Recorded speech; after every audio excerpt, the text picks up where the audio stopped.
Hi, this is Chalam Naidu from Vizianagaram. Friends, గత నా వీడియోలో నా పేరు, నా క్వాలిఫికేషన్, నా సబ్జెక్ట్ వీటితో పాటుగా చదువు పూర్తి చేసుకున్న నా విద్యార్థి మిత్రుడు ఎట్లాంటి మానసిక సంఘర్షణకు గురవుతున్నాడో తెలియచేయడానికైతే ప్రయత్నం చేశాను.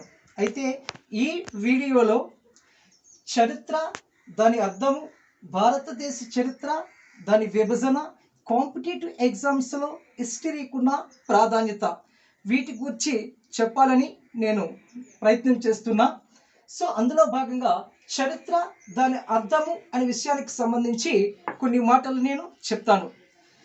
చరిత్ర అనేది ఊహలతో అల్లే కట్టుకథ కాదు, శాస్త్రీయమైన ఆధారముల సహాయంతో నిర్మితమైనదే చరిత్ర. అంతేకాకుండా గతాన్ని గుర్తుకు తెస్తూ భవిష్యత్తుకు వెలుగు బాటను చూపించేదే నిజమైన చరిత్ర. అట్లాంటి చరిత్రను ఆంగ్లంలో హిస్టరీ అని అంటారు. ఆ హిస్టరీ అనే ఆంగ్ల పదం హిస్టోరియా అనే గ్రీకు భాషా పదం నుంచి రావడం జరిగింది. ఆ హిస్టోరియా అనే గ్రీకు భాషా పదం నుండి వచ్చిన హిస్టరీ అనే ఆంగ్ల పదానికి సమానమైన తెలుగు పదాలుగా పరిశీలన, పరిశోధన, అన్వేషణ, విచారణ అనే అర్థాలని చెప్పడం జరుగుతుంది. సో ఇక్కడ చరిత్ర పితామహుడు హెరోడోటస్ అని చెప్పేసి అంటాము. ప్రపంచ చరిత్ర పితామహుడు ప్లూటార్క్ అని చెప్పేసి అంటాము. అలాగే భారతదేశ చరిత్ర పితామహుడు కలకనుడు అని అంటాము. అట్లాగా హెరోడోటస్ రచించిన గ్రంథం ఏమిటి అని అడుగుతాడు మనకి కాంపిటేటివ్ ఎగ్జామ్స్లో. హిస్టోరియా అని అంటాము. అట్లాగే హెరోడోటస్కి సంబంధించి కొన్ని ప్రధానమైన మాటలను ఇక్కడ నోటిగా మనం చెప్పడం జరుగుతుంది. అట్లాగా హెరోడోటస్ రచించిన గ్రంథము హిస్టోరియా అని అన్నాం కదా. ఈ హిస్టోరియా అనే గ్రంథము ఏ విషయం గురించి తెలియజేస్తుంది అని అడుగుతాడు. ఏ విషయం గురించి తెలియజేస్తుందంటే ప్రముఖంగా పారసిక యుద్ధాల గురించి తెలియజేస్తుంది అని అంటాము. అది ఒక ప్రధానమైన నోట్. దాని తర్వాత ఈజిప్టును నైలు నది వరప్రసాదంగా పిలిచిన చరిత్రకారుడు ఎవరు అని అంటారు. ఎవరంటే హెరోడోటస్ అని మనం గమనించాల్సింది. కాంపిటేటివ్ ఎగ్జామ్స్లో ఇది ఒక రిపీటెడ్ క్వశ్చన్ అన్నమాట.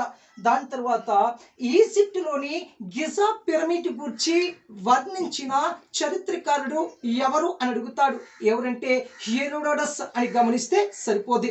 సో తరువాత అక్కడ మనం చెప్పాము ప్రపంచ చరిత్ర పితామహుడు ఎవరంటే ప్లూటార్క్ అని మనం చెప్పడం జరిగింది. ఆ ప్లూటార్క్ రచించిన గ్రంథం ఏమిటి అని అడుగుతాడు కాంపిటేటివ్ ఎగ్జామ్స్లో. గ్రంథం ఏమిటి అంటే మహాపురుషుల జీవిత సంగ్రహం అని చెప్పేసి అంటాము. అది కూడా కాంపిటేటివ్ ఎగ్జామ్స్లో ఒక రిపీటెడ్ క్వశ్చన్ అండి. సో దాని తర్వాత భారతదేశ చరిత్ర పితామహుడు కలకనుడు అని చెప్పేసి అన్నాం కదా. ఆ కలకనుడు రచించిన గ్రంథం ఏమిటి అని అడుగుతాడు. రాజ్య తరంగిణి. ఇదొకటి కూడా కాంపిటేటివ్ ఎగ్జామ్స్లో రిపీటెడ్ క్వశ్చన్. కలకనుడు రచించిన గ్రంథం ఏమిటి అని అడుగుతాడు. రాజ్య తరంగిణి. రాజ్య తరంగిణి. దాని తర్వాత ఇక్కడ కూడా కొన్ని నోట్లు మనం చెప్పడం జరిగింది. అట్లాగా ఈ రాజ్య తరంగిణి అనే గ్రంథం ఎవరి గురించి తెలియజేస్తుంది అని అడుగుతాడు. ఎవరి గురించి తెలియజేస్తుందంటే కాశ్మీర్ రాజుల యొక్క చరిత్ర గురించి వివరిస్తుంది అని గమనిస్తే సరిపోద్ది.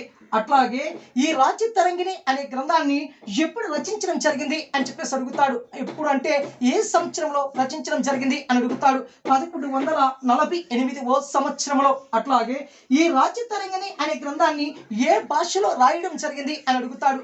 ఏ భాషలో రాయడం జరిగిందంటే సంస్కృత భాషలో అని గమనిస్తే సరిపోద్ది. ఆ తర్వాత రాజ్య తరంగిణి అనే పదంలో తరంగిణి అనే మాటకి అర్థం ఏమిటి అని అడుగుతాడు.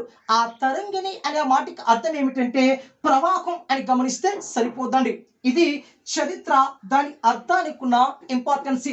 దాని తర్వాత భారతదేశ చరిత్ర విభజన అని చెప్పేసి అంటాము. ఆ భారతదేశ చరిత్ర విభజన అని చెప్పినప్పుడు సువిశాలమైన మన భారతదేశం యొక్క చరిత్రను ప్రధానంగా 3 భాగాలుగా చెప్తాము అని అంటామండి. ఆ 3 భాగాలు ఏమిటంటే 1 ప్రాచీన భారతదేశ చరిత్ర, 2 మధ్యయుగ భారతదేశ చరిత్ర, 3 ఆధునిక యుగ భారతదేశ చరిత్ర. సో ఇక్కడ ప్రాచీన భారతదేశ చరిత్రను ఆంగ్లంలో ఏన్షియంట్ ఇండియన్ హిస్టరీ అని అంటారు. మధ్యయుగ భారతదేశ చరిత్రను మిడివల్ ఇండియన్ హిస్టరీ అని అంటారు.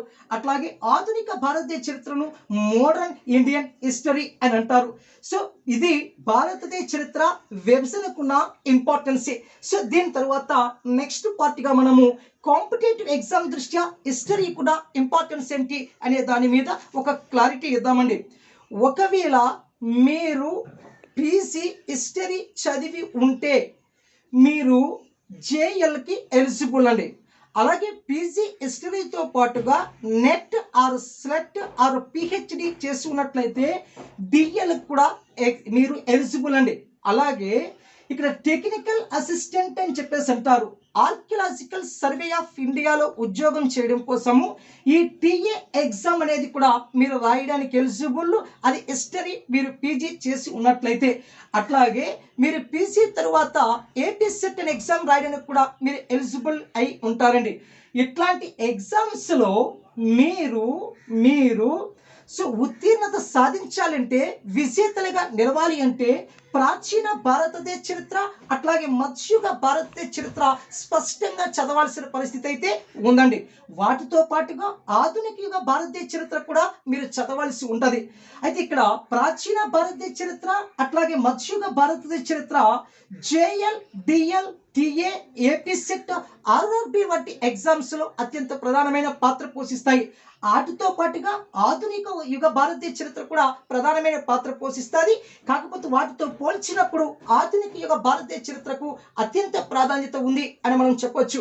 ఎలా అంటే ఏపీపీఎస్సి నిర్వహించే గ్రూప్ 1, గ్రూప్ 2, గ్రూప్ 3, గ్రూప్ 4 వీటితో పాటుగా SI, police constable, panchayat secretary, VRO, VRA ఇత్యాది అన్ని పోటీ పరీక్షలతో పాటు డిఎస్సి క్యాండిడేట్స్ కి స్టాక్ జీకేగా కూడా సో ఈ హిస్టరీ అంటే ఇండియన్ హిస్టరీ ఎంతగానో ఉపయోగపడుతుంది. సో అందులో స్పెసిఫిక్గా ఆధునిక యుగ భారతదేశ చరిత్ర మరికొంత ఏమంటారు ప్రాధాన్యత కలిగి ఉంటుంది. ఎందుచేత అంటే వీళ్ళందరికీ ఈ కాంపిటేటివ్ ఎగ్జామ్స్కి సంబంధించి అందరికీ కూడా ఏపీపీఎస్సి ఒకటే సిలబస్ని నిర్దేశించడం జరిగింది. ఆ సిలబస్ ఏమిటంటే ఆధునిక భారతదేశ చరిత్ర అనే టైటిల్తో యూరోపియన్ రాక నుంచి భారతదేశానికి స్వతంత్రం వచ్చేటంత వరకు అంటే 1947 ఆగస్టు 15 వరకు ఈ ఆధునిక భారతదేశ చరిత్రలో ఉన్న ప్రధానమైన అంశాలన్నింటినీ కూడా సిలబస్గా క్రోడీకరించడం జరిగింది అన్నమాట. సో అందుచేత నేను నెక్స్ట్ ఈ 3 పార్ట్కి సంబంధించిన వీడియోస్ కూడా చేస్తాను. అంటే ఏన్షియంట్ ఇండియాకి సంబంధించి, మిడివల్కి సంబంధించి, అట్లాగే మోడర్న్కి సంబంధించి కూడా వీడియో చేస్తాను. కాకపోతే మొదటి ప్రాధాన్యత మాత్రము ఆధునిక భారతదేశ చరిత్రకు సంబంధించి మాత్రమే ఇస్తాను. సో అలా నెక్స్ట్ నా వీడియో వచ్చే సమయానికి, నా వీడియో చూడడానికి సిద్ధమైన సమయానికి మిత్రమా నీ ఒక పుస్తకము పెన్నుతో రెడీగా ఉంటావని ఆశిస్తూ ఇట్లు మీ హిస్టరీ చెల్లం నాయుడు. సత్యమేవ జయతే.